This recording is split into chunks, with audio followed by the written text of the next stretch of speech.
Your AMO carburetors made in Birmingham, England. Looks like they're in pretty good shape. The guy said he put some parts inside of them. While I was looking through the parts, I noticed that we got these gaskets, right? Oh. He's got gaskets, but the gaskets are for the other side of a phenolic plate that fits in here. See, yay thick, maybe like a quarter of an inch thick.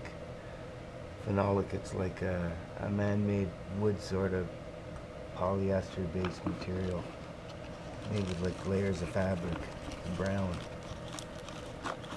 So if you don't have those, the thing overheats when you stop. The carburetors overboil. The floats get stuck. So he's got to get those too, unless they're in the boxes somewhere, but I don't see them.